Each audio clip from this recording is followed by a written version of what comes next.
वैदिक धर्मामध्ये काही कर्म सांगितलेले आहे। त्या कर्माचे 4 प्रकार पडतात: नित्य कर्म, नैमित्तिक कर्म, काम्य कर्म आणि प्रायश्चित्त कर्म।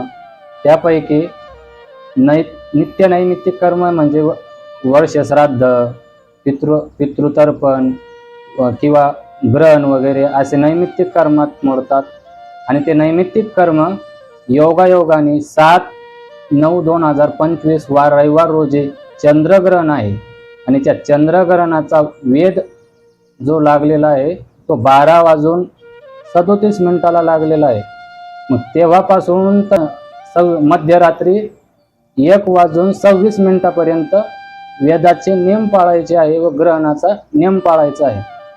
पण आता जे आशक्त आहे, वृद्ध आहे, रोगी आहे व गर्भवती महिला आहे यांनी सायंकाळी 5:15 तिथून वेदाचे नियम पाळायचे आहे। त्यावेळेस जेवण करायचं नाही, पाणी प्यायचं नाही, पुन्हा काही धुणं धुवायचं नाही किंवा भाजी वगैरे कापायची नाही, पायात आडी घालून बसायचं नाही, अशी नियमावली पाळायची। आणि मग ग्रहणाचा स्पर्श काळ आहे 9:56 आणि ग्रहणाचा मध्य काळ आहे तो आहे 11:41 आणि ग्रहणाला मोक्ष म्हणजे 1:26 ग्रहणाचा हा मोक्ष काळ आहे।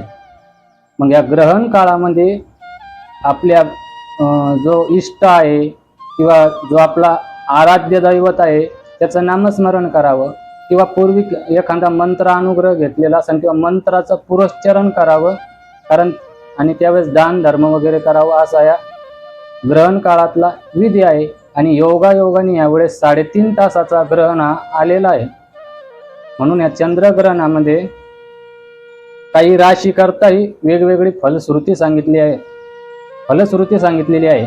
म्हणून मेष, वृषभ, कन्या आणि धनु या राशीला शुभ फल देणारा हा ग्रहण काळ आहे। आणि मिथुन, सिंह, तूळ, मकर ह्या राशींना मध्यम फल देणारा आहे। पण कर्क, वृश्चिक आणि कुंभ आणि मीन या राशीला अनिष्ट फल देणारा आहे। म्हणून कर्क, वृश्चिक, कुंभ, मीन या राशीचा अनिष्ट फल देणार असल्यामुळे या राशीच्या व्यक्तीने जसं गर्भवती महिला असेल तर त्यांनी तो ग्रहण पाहू नये किंवा ज्यांच्या या राशी येत आहे त्यांनी या ग्रहण काळात जास्तीत जास्त सगळ्यांनी तसं नामस्मरण करावं, पण याने ग्रहण बघू नये व यावेळेस नामस्मरण, साधना व ग्रंथ वगैरे जे आपले शास्त्र आहे, शास्त्राला धरून जे काही धार्मिक ग्रंथ आहे त्याचं पठण आणि पाठन करावं आणि जास्तीत जास्त नामस्मरण करावं। आणि ग्रहणाच्या स्पर्श काळात स्नान करावं आणि मोक्ष काळात स्नान करावं। आपल्या आजूबाजूने विहीर, आड किंवा तलाव किंवा नदी यांना त्यावेळेस गंगेचं स्वरूप प्राप्त होतं, म्हणून त्यावेळेस गंगेचं स्नानाचं पुण्य प्राप्त होतं। म्हणून त्यावेळेस तिथं स्नानाला गेलं तर विशेष पुण्य आणि अनंत प्रकारचं पुण्याचं फळ प्राप्त होतं। म्हणून असं ग्रहण काळात ही नियमावली पाळावी। रामकृष्ण।